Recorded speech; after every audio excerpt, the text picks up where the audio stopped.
Good morning. Welcome to the forum. Our project for today is this Yanmar 1500. Brand new to me, and I'm super excited about finally having a tractor. It doesn't run though, so we're gonna have to work on the fuel system because the previous owner said it probably an issue with that. We'll bleed the lines and whatnot and see what we can find, but first we have to get the bucket out of the way so we can get the hood up because we've got this bar or this 2x4 holding everything up so we can transport it. There's a whole different story in and of itself, but I'll get to that later. So let me find the jack and we'll get started.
That's all the filming for today. So what actually happened was that storm was way worse than I expected. It knocked down this tree in front of the shop, and the wind you saw blowing things around within the shop took some of these limbs out as well and knocked this gate off the hinge. But the storms happened, damage wasn't bad, so thank you God for that. Let's go ahead and get back to the tractor.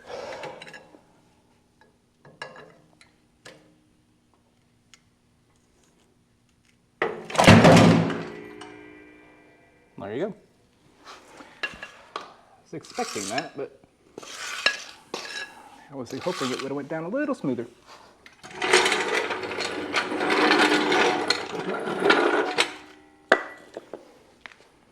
Okay, now we have this ratchet strap that I want to get loose, so that way the bucket will lay completely flat. I don't catch my foot on this edge. Let's see here. Oh, well there you go. Oh, nice. Hydraulics are helping me out. Okay, good. So that's safe. Okay, I think we finally have access to the hood. Get this jack out the way before I trip on it. Ooh. All right, let's get the hood open. Nice. And we got ourselves a nice battery here. I'm gonna go ahead and take that off and put it charging while we work on the fuel line. I don't know, it's been quite a few years since this is run, so that battery's probably shot, but it wouldn't hurt to give it a once over. We can also check the fluid lines in it. All right, so there's one of our terminals. It'd be nice if we could get this out of the way. Oh, look at that. Ah, we can, nice. I'm gonna leave that closed. Just set it off to the side over here. Perfect. Grab some gloves right quick. So we're dealing with battery and battery acid. So, getting it here was an interesting process. It wasn't too bad getting it loaded onto the trailer and stuff. That actually went pretty good. We just used a rope. What do they call those ropes? It's like a bungee rope, but it's meant for towing. Kinetic? No. Anyway, I'll have to look it up. But we used one of those to slowly pull the tractor onto a trailer because everything on it has to stay attached because we couldn't get it started. And so that rope made it a lot nicer and a lot easier to get on there, to get the tractor on there. Then we got it home, but that's where things got a little bit more hairy because ended up running into the doors. I thought it was hilarious because I don't like those doors anyway, but that's a different project for a different day. Right now they serve their purpose in keeping the shop somewhat secure. But it was just funny because I was on a roll off the trailer and then bang, ran right into the side of the door. But we got it in, and then it was even funnier after that because we had to finagle our way of getting the golf cart, which we used to pull the tractor into the shop, out of the shop. So we had to do a bit of quick remodeling for that. But after a 30-point turn, we successfully managed to get it out of the shop.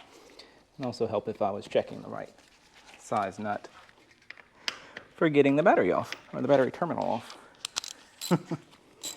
So a little backstory on this one. It was originally purchased for the previous owner's, I think, son, and they were going to use it to keep up some property, but it didn't really work out for their needs. I believe they needed more of a little bit bigger tractor because they didn't want to cut quite as frequently. This was necessary for this guy because this comes with a finish mower. I think they needed something more like a flail mower or a bush hog. And so they ended up not really using it. Then they were going to try their best to restore it. And I think something came up that prevented them from doing that. And so it sat for 2 years, and we happened to meet them for dinner one night and mention the need for a small tractor, and they're like, hey, guess what? We actually have one. Let me grab a little persuasion to get that off. Tap, tap, tap. There we go. A little tappy, tap, tap.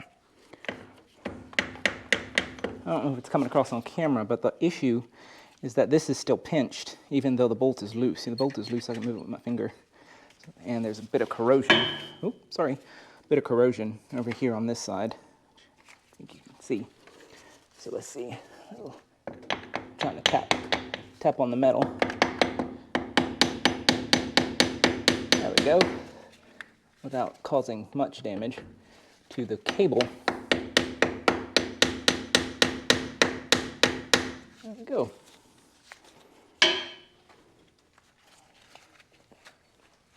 Oh, well, would you look at that? We got that one off. Awesome.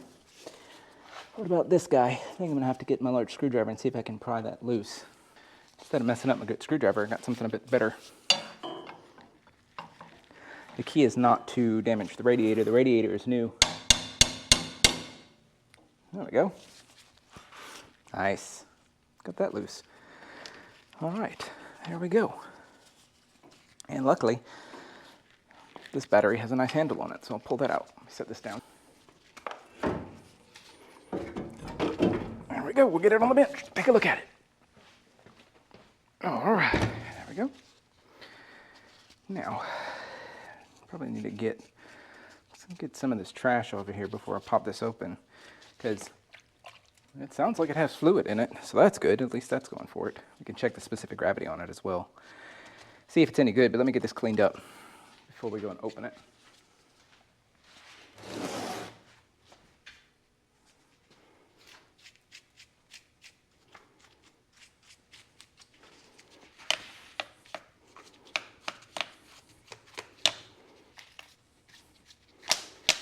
Let's see, what year? 3 of 17. Seeing some corrosion here.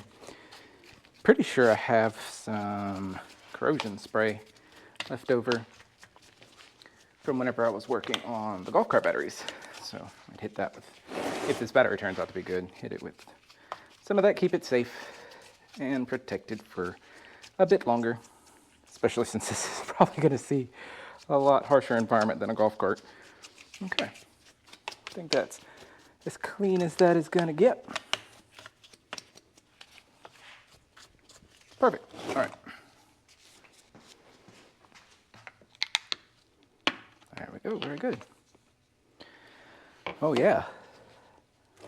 Cells are actually looking really good. This side, at least. Let's see. Yeah, I'm going to get a flashlight and take a better look, but it looks like it has been cared for. I'm not sure how well that's coming across on camera, but if you look in there, so you can see the fluid level. I'm trying to move the battery so it'll shake. There we go.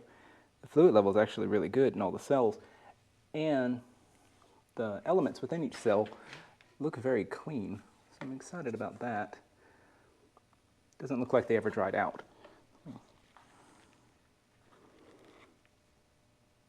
There you go. Now you can see it.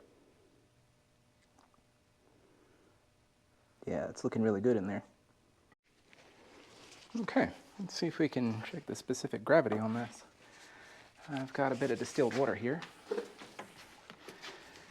It'll help in rinsing out my tester there. There we go.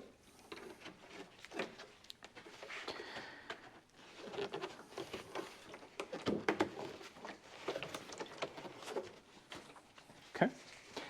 Now, get out our tester. It's just a specific gravity tester. It helps in determining whether or not a battery is healthy. So it has a scale on it that shows if it's good, fair, or just pure water. See, hydrometer. All right, let me rinse it. A little bit of I rinsed it really well last time I used it, so. All right, let's check first pack. What do we got? Oh my. Just water. Hold that up to where you can see it. Just water. All right. Let me check the other side. See if we get anything better. Nope. Just water. Okay. Well, that means I'll need a new battery for it. Okay. I mean, it is from 17. So in the current year is 25. So it's not that surprising. Just want to give it a quick rinse.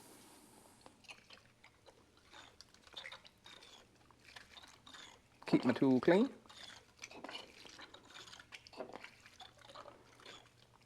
There we go. And this is just clean distilled water. I'll let that set out like that till it dries. We know our battery's no good, so we'll keep it around for trading in on a new one. Put these back on so we don't spill whatever tiny bit of acid is left in there.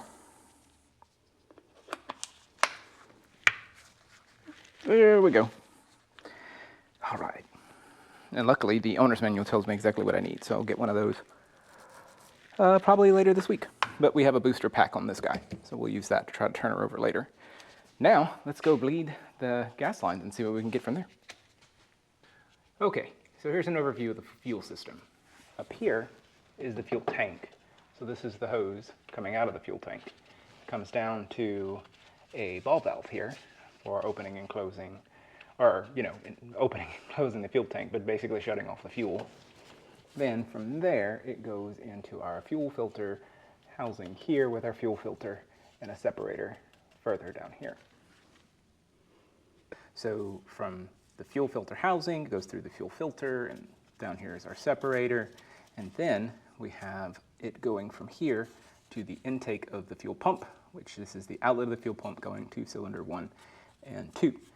So our first step is to check and see if we have fuel flowing to the fuel pump, and there should, somewhere on here, be a relief screw.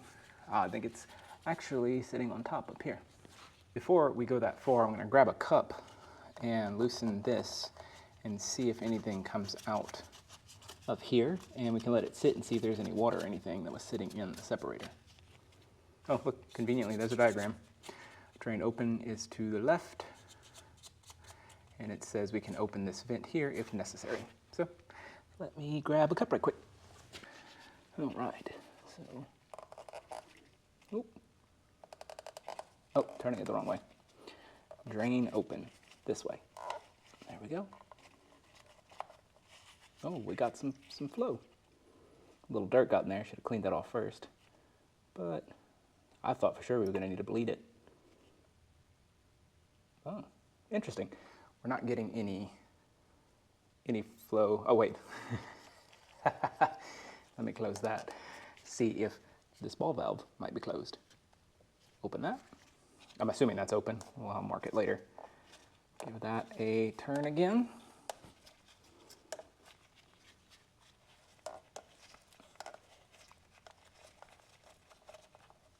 Nope. Nothing flowing out of there. Okay. Let me double check the tank, make sure there's something in there. And that is what we got out of it. You have to ignore the trash. Fortunately, that came from the top here. I didn't see it. But I'll let that set and see if any water separates out of it. Well, let's see if we got any fuel in here. Thought for sure they had some. Well, it's a little dirty.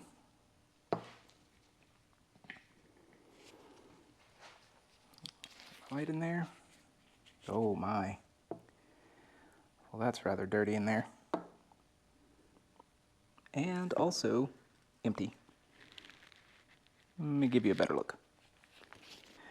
All right, now you're looking directly down into the tank. There's lots of sludge around in there. Luckily it's plastic, so we'll be able to clean it out. I'm not really ready to clean it out yet because I'll have to change the fuel filter and it will be filtered going into the engine, so I'm not super worried about that right now. But there's lots of fluids, lots of things that need changing and cleaning, so we'll take care of that. Oh, there we go, that's a better shot. Lots of that sludge in the bottom. It's pretty bad on the left, the driver rear part of the tank. There we go.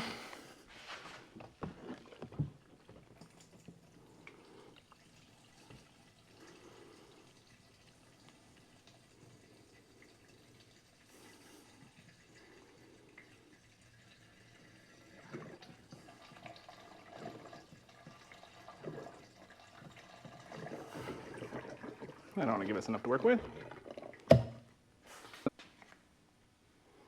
Oh, guess I should have put that back in there before I filled it up. Or put fuel in it, but at this point, I don't think it really matters. Okay, now we know that we have fuel. Let's get back to seeing if we can get our filtered blood. Figured out where all the fuel went that was in the tank. I guess this is one of the joys of having an older tractor. Get to fix things such as this.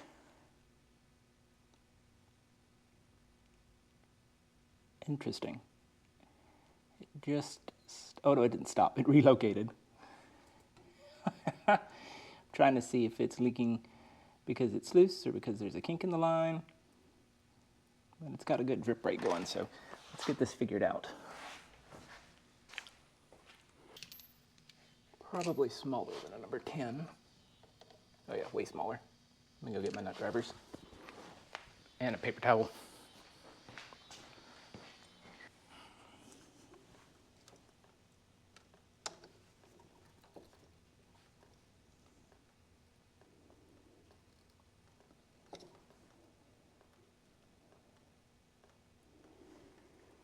Well, that did not solve our problem. Let me get a better light and see if that line is cracked. All right, let's see what we're working with. I think the best bet is probably just to cut it further back because it's not dripping up at the tank, luckily. It's dripping down here. It's hard to tell where it's dripping from exactly. Don't think it's dripping from the valve.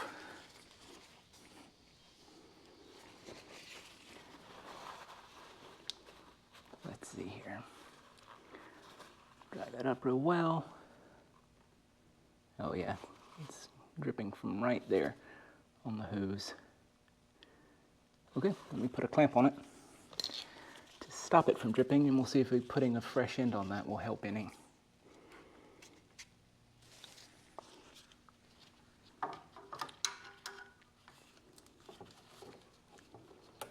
hopefully this won't pinch it in such a way as to produce more of a leak.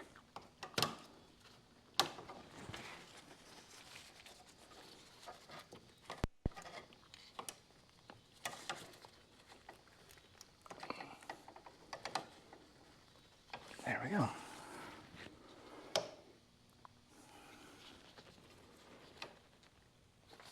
Might have to get a bigger clamp. Don't know if this one's got enough clamping force to stop the leak.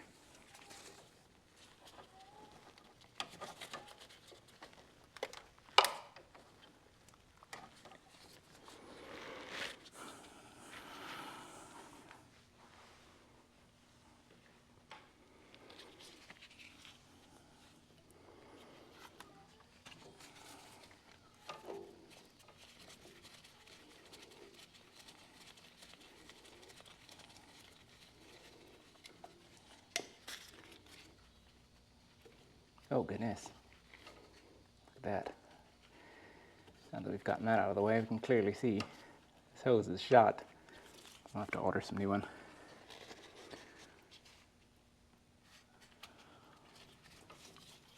Let's try drying it up, see if we can figure out exactly where it's coming from.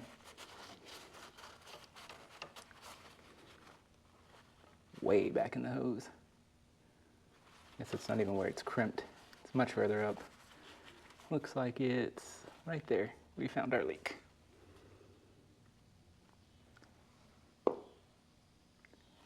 Okay. Don't know if I'll have enough to cut it that far back and make it reach. But at first, we need to pinch this off enough to get it to stop flowing. So let me get a larger clamp for that.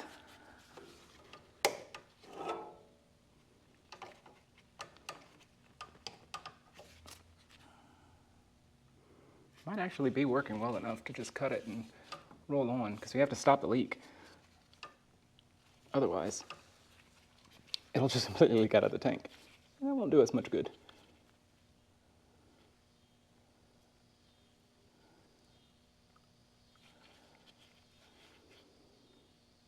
Oh, there's our leak back. Okay. Goodness. Yeah, I'm going to get a larger clamp and try to get that clamp to better. I really don't want the diesel flowing while I'm working on this.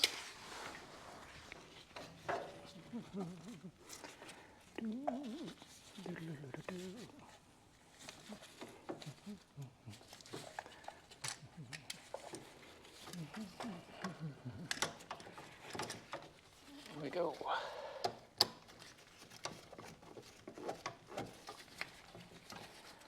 Sure that's somewhat centered.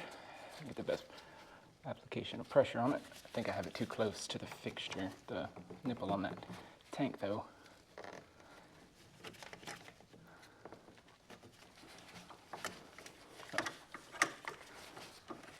Use this rod to our advantage. Put the clamp on top of it.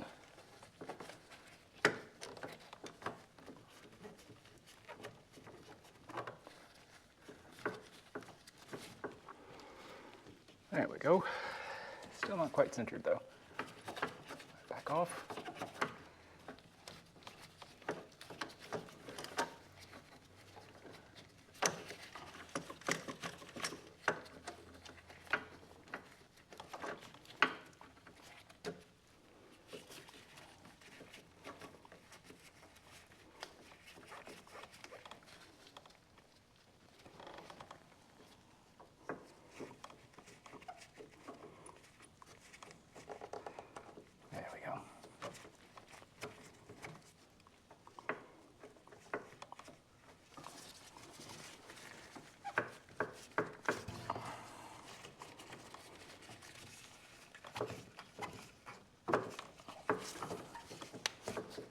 Starting to wonder if in the amount of time I've wasted putting this clamp on, I could have just cut it. And grab a pair of pliers, get more leverage.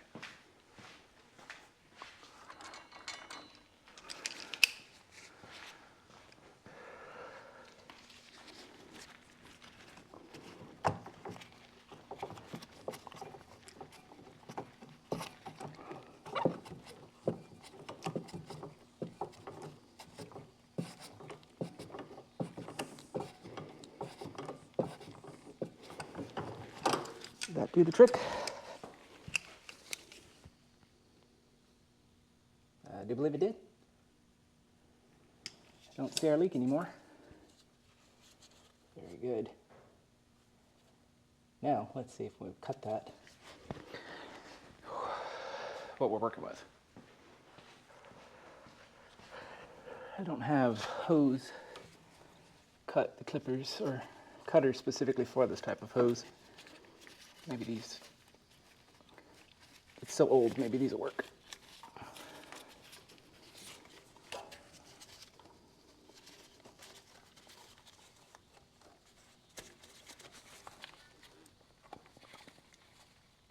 Nope, not even close.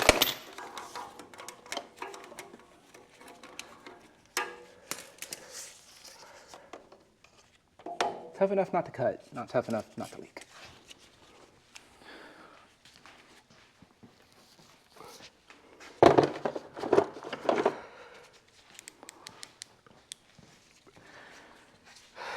Let's see what an X-Acto knife does to it.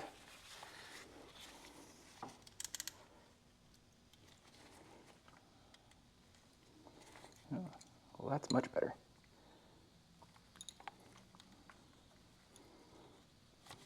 There we go. Question is, did we get past our leak? I think we did. It's right there. Check that again.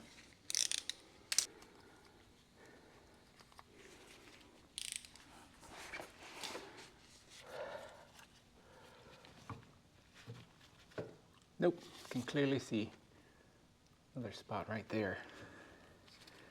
How much? Oh yeah, we got plenty of space to be able to cut that off, get rid of that curve.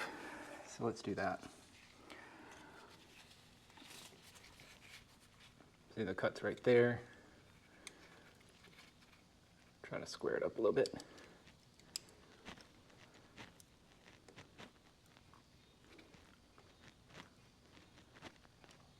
Go. I'm going to stop right before I get to the, I think that's the transmission housing, because I don't want to dull my blade. There we go. Beautiful. Come on.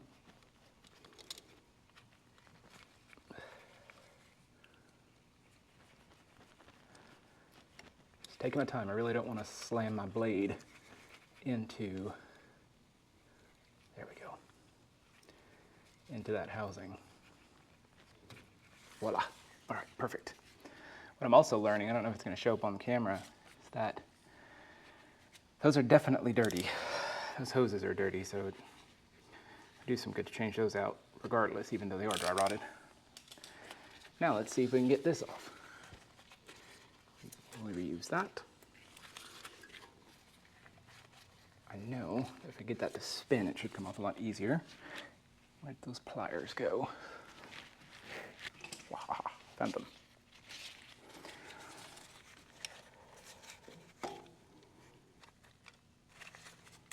Oh, got it to spin. That's a good sign. Now, let's see if we can twist it off. Not even thinking about it.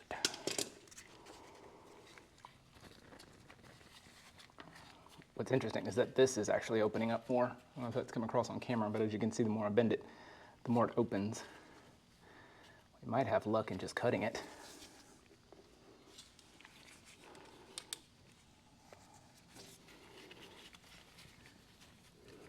Yes, I realized I was trying not to dull my blade. And now I am cutting directly onto a metal barb. But I'd rather do this than fight all night trying to get this off.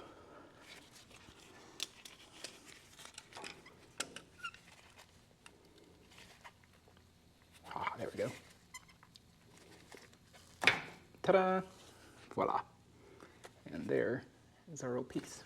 Now, I do this every time I work on one of these. I always forget to put this piece back on.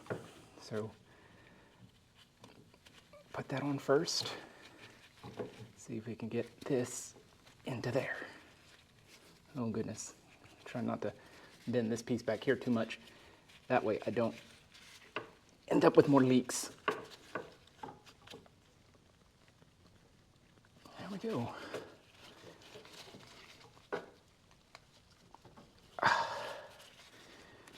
Beautiful. Get my handy dandy pliers. Again, try not to crimp it too much. I'd like to get it fully seated, but if I can't, I'm not going to keep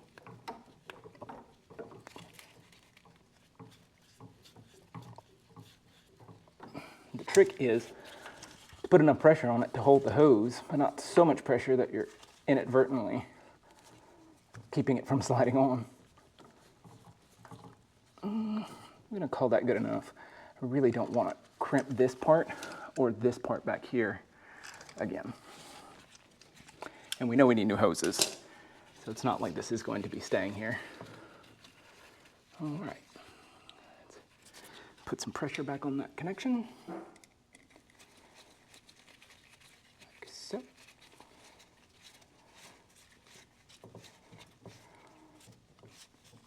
Voila. Good and tight. Now, let's get pressure off of here and see if we still have a leak.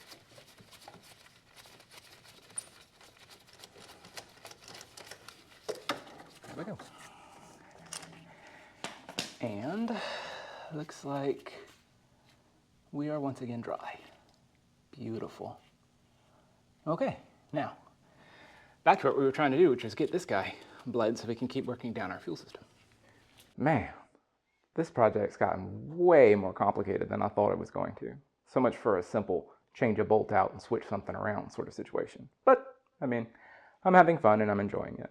So we're going to stop the video here. And we're going to break it into a couple videos because this project keeps going and going. So I hope that you subscribe to follow for more and make sure and give this video a thumbs up if you liked it. And remember, stay grumpy, my friends.